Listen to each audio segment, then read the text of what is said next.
Today I'll be doing my front brake rotors on my 1990 Dodge W350 dually. I wasn't planning on making this video, but I seen that no one has done a video on the dualies, which are a bit different than the single rear wheels.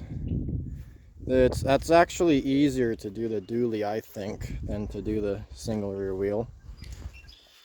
I've done the driver's side already, so now I don't know what I'm doing, but I have more of an idea of what I'm doing compared to when I started. This should take maybe 3 hours per side if your brain works, which mine doesn't, so you should be able to do it in 3 hours. But anyway, your first step is to take the wheel off, or what I did was get these loosened before taking the wheel off. If you are extraordinarily lucky, they will just come out, but most likely they will not, and you will have to drill out the bolt heads, and then you'll have to whack this with a hammer to get it off. But I had to do it on all of the bolts on the other side. This side, 4 bolts came out, 2 I had to drill out. But anyway, I'll take these bolts out and I'll show you what the inside looks like. Actually, no, I'm stupid. Caliper comes off first. With the caliper, you pull that 1/4 inch Allen key thingy out, and then you will take a pry bar and basically pry this off and set it on top of a 5-gallon bucket, so that way you don't wreck your brake line. But sometimes getting the caliper off can be hard to do, sometimes not. I'll go ahead and get that off. So you just unscrew this and set that aside, and then you will have to take a hammer and some sort of punch and punch this out the other way. So I'll go ahead and do that.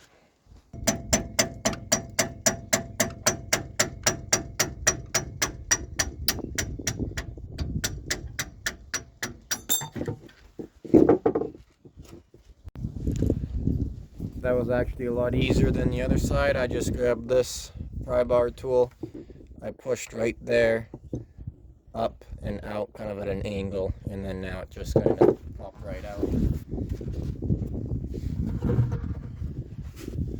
So theoretically, a couple taps, it should come off. And then your brake pads kind of just fall off, like that. Throw them to the side. And now, we're done with this for now. You pull those bolts out however you can, and I'll show you how it looks inside. And this just slides right off. You're going to want to clean this pretty good with a rag or something. Set that aside. And then in here, there's little Phillips, which basically just keeps that gear from falling out. So we'll pull that Phillips off.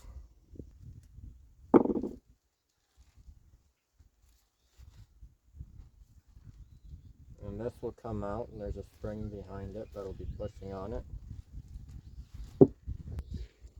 There should be a snap ring right there on top of the splines that you'll have to pull off, and then on the outer edge here, or anywhere, but there will be a little opening, and there you have to pull this ring out.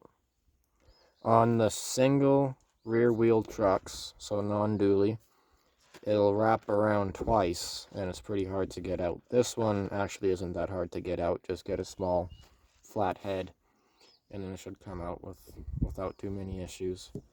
But first, I guess, pull this ring out, then the snap ring, and then the outer bit will slide off. Well, I've got this one started. You definitely need 2 small flathead screwdrivers or a flathead and a pick to get it started, and then once it's started it comes out really easy.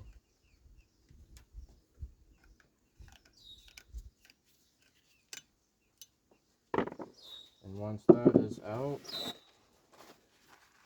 just wipe this off.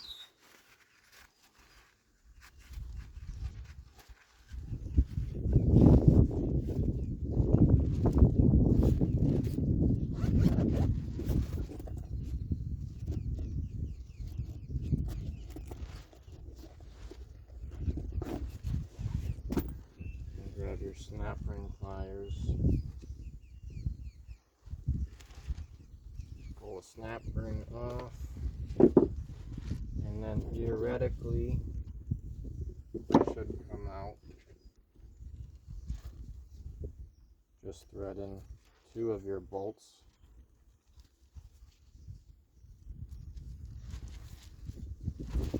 Like that, and give it a pull, and it will come out. Theoretically come out. It is pretty dirty, so that's going to need to clean. But next, you'll have to wipe some of that grease out, and then you should, where is it? You should have one of these, and you will take that nut off in there. Some trucks have a 2 9/16 hex nut, or just a regular style nut that goes on there, but this one has the round type. Luckily I have one that my dad made 30 years ago, so I'll be able to get it out. Anyway, I'll quit talking, get this cleaned up a bit, and see if I can get that nut off. So I wiped it off a bit, and while I was doing that, I realized this nut is finger tight. And the outer nut is actually supposed to be pretty tight compared to the inner nut. And I do have a little bit of play in my wheel bearing, which I should be able to fix by tightening it. But for some reason, this nut was very loose.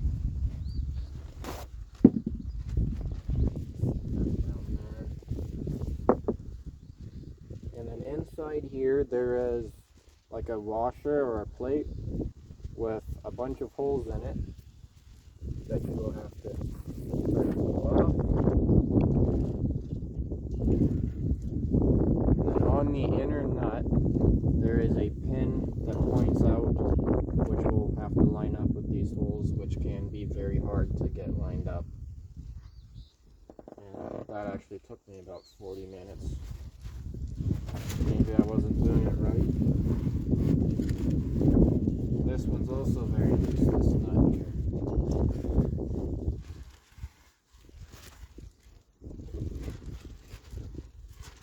We'll just spin that off with our finger.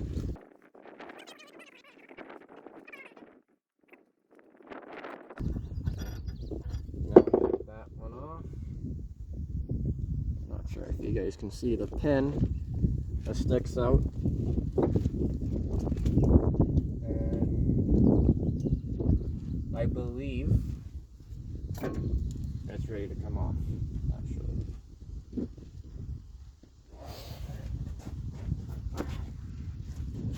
So I'll grab a hold of it, slide it off gently. There goes the wheel bearing. But next step is to clean that out really well. And actually what I'll do for the next step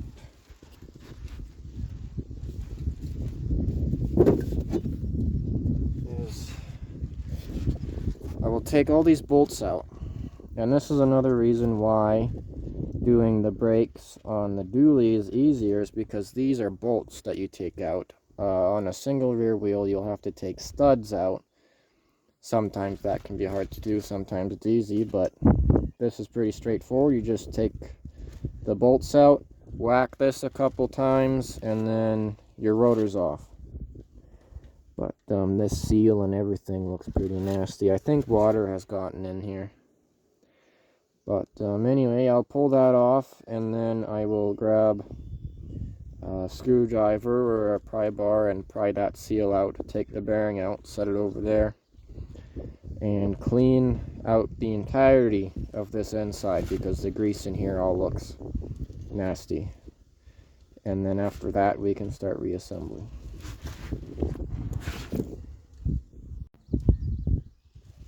Okay, so these bolts seem to be a 13/16. I have it on the impact. When I did this the first time, I took the seal out and cleaned it and replaced the seal with the rotor on, but I think it'll be easier if we take the rotor off first.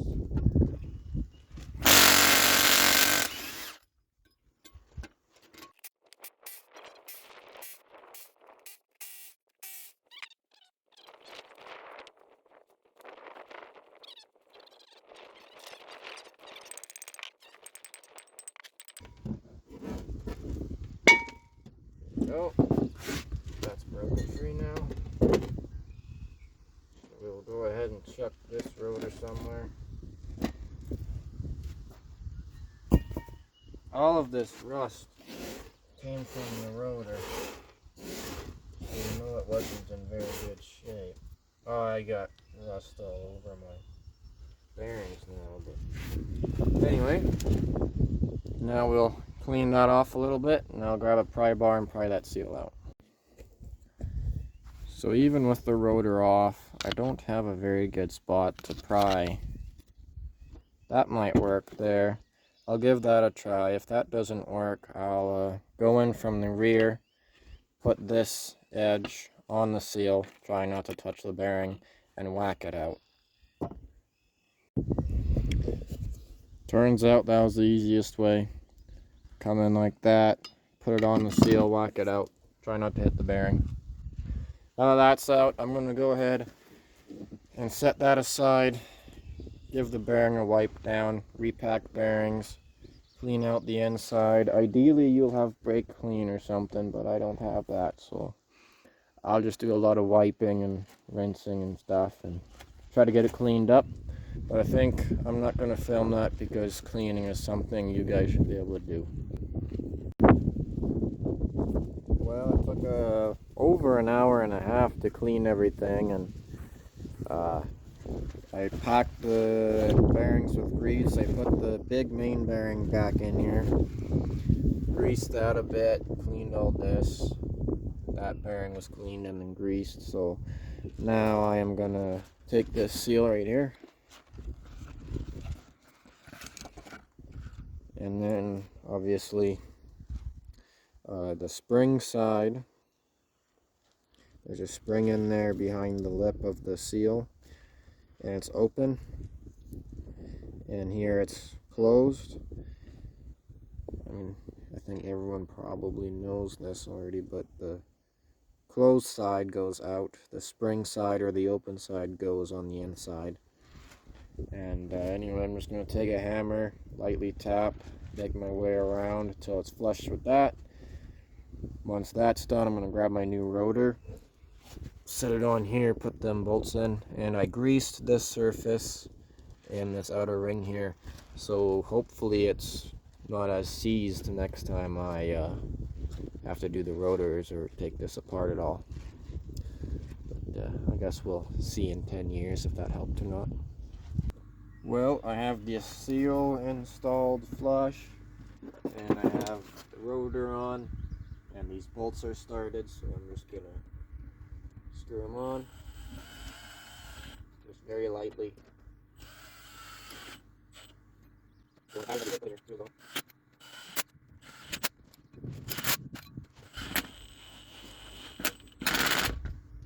Now you're probably supposed to torque these to spec, but that takes too much time.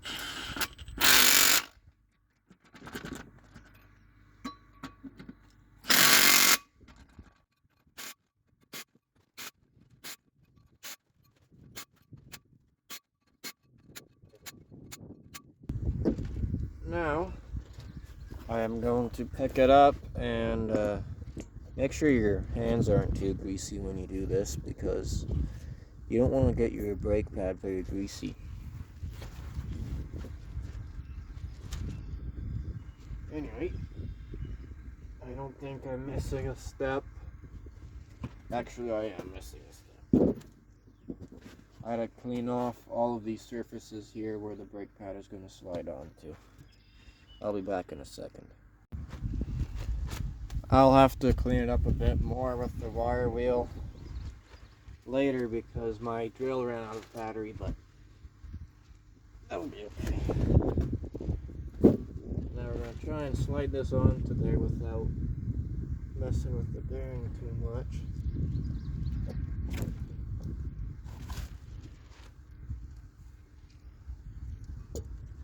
Perfect.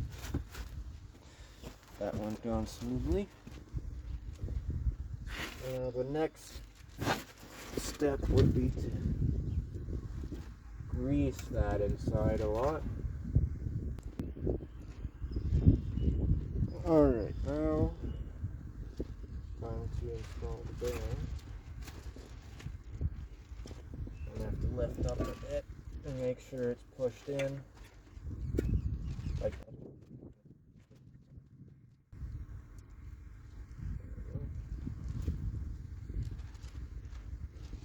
Now we'll grab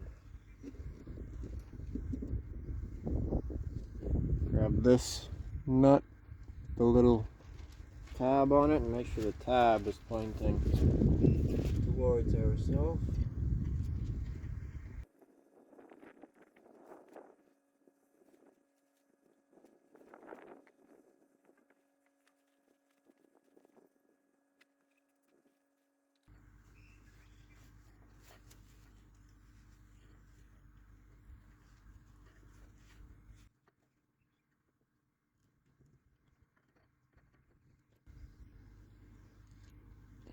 Now it's going to take a while to screw the nut all the way in. Once you have, just grab your socket and a nice big long ratchet and tighten as much as possible. Well, theoretically as much as possible. If you're really strong, maybe you shouldn't do that, but tighten it quite hard and then it'll still be able to spin, but you'll feel some resistance. That's about as tight as I can go. And now I'm gonna loosen it off.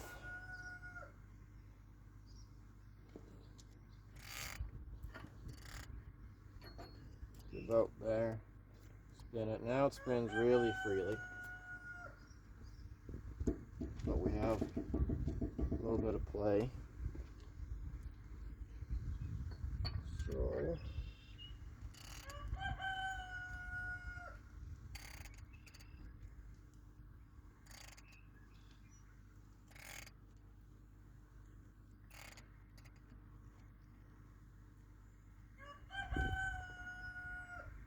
right there I'm feeling a bit of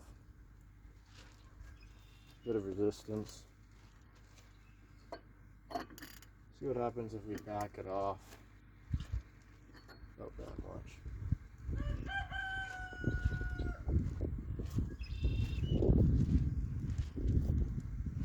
That does seem like a good amount of pressure. That might be too much.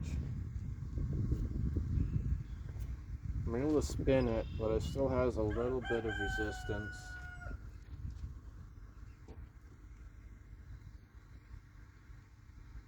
I'm not feeling any play, so I'm going to turn it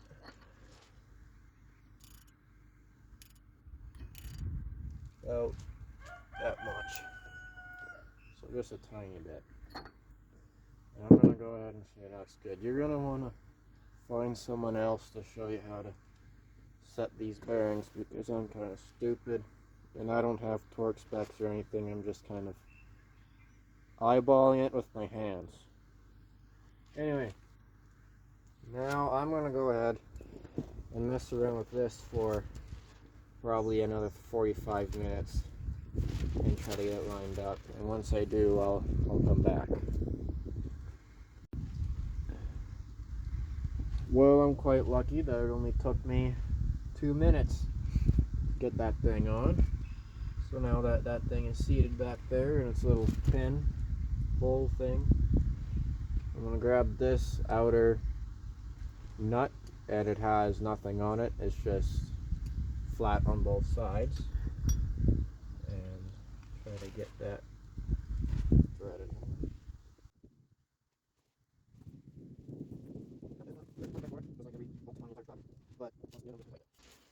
This, I believe, is more of just like a lock nut, so I'm just gonna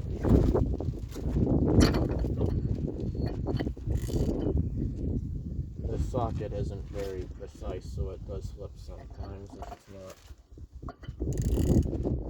perfectly seated. I would say that's good enough. That's not coming off my finger like it was before. There is a decent bit of resistance, but it still spins quite easily. This is the next piece that'll go in. I'm going to grease it up, and basically it'll just slide in like that, and you're going to have to play with it a bit to get it to slide, and it took me 10 minutes on the other side because I just couldn't get it to line up properly. And now we're not quite at that step yet, but this snap ring has to go in a groove on that, but you're going to be sitting there wondering what's wrong because you can't see the groove. Just go back here. It doesn't take much force at all, and you just push your shaft back in from the U-joint, and then you can put your clip on, and then you can push it back where it's flush after you got your clip on. But anyway, I'm going to grease this up, put it on, and I'll put that clip on, and then I'll move on to the next stuff. So I've installed this little gear in the snap ring. What you do is take the snap ring pliers and put the snap ring in. It's pretty darn easy. And then you take your spring and you slide that in, and then you take your gear, slide the gear in, and then you take your little tiny Phillips screw that in, and that's going to keep this gear from falling out.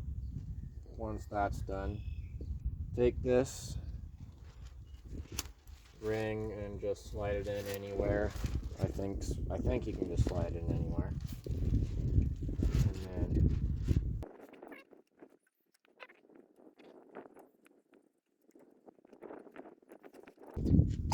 so there we go. That's installed now.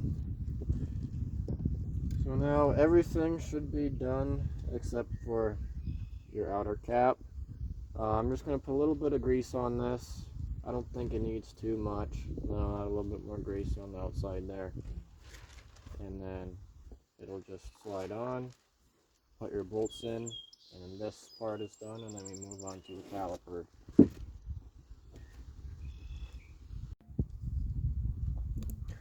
Alright, I've greased up all of those surfaces there. And now I'm gonna slide my pads and hopefully my caliper on. I tried to squeeze this piston down as much as possible.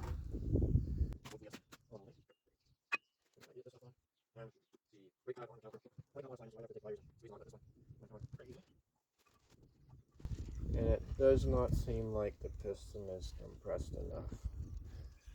So I took the cap off of the master cylinder, but still couldn't get it to release the pressure.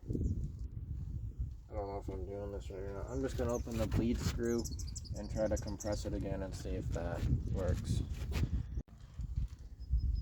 Well, I got it on, but I had to use a ball joint C-clamp press thingy to compress the piston. But I'm going to slide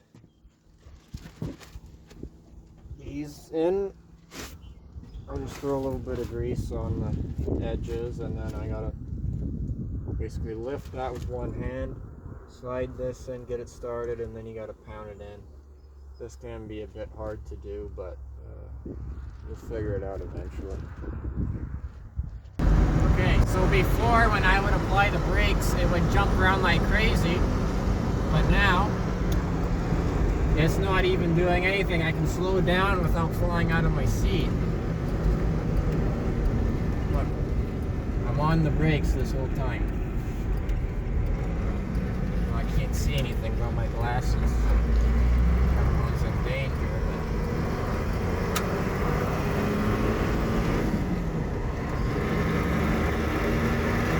And I noticed that the vibration between 7... I can't talk. Alright. The vibration between 70 and 80 is gone. So we can now stop without flying out of our seats, and we don't have a vibration anymore. So I'd say it's a success. So after testing the brakes, I pulled over and I threw some water on the rotors, and it boiled. I'm not sure if that's because I was doing brake testing, so they got hot, or what, but now we're home. I felt the hubs, felt the rotors. Rotors have cooled down, so I can touch them without melting my fingertips. The hubs are quite warm. I don't know if that's just from heat transfer from the rotors when it got really hot. But this side,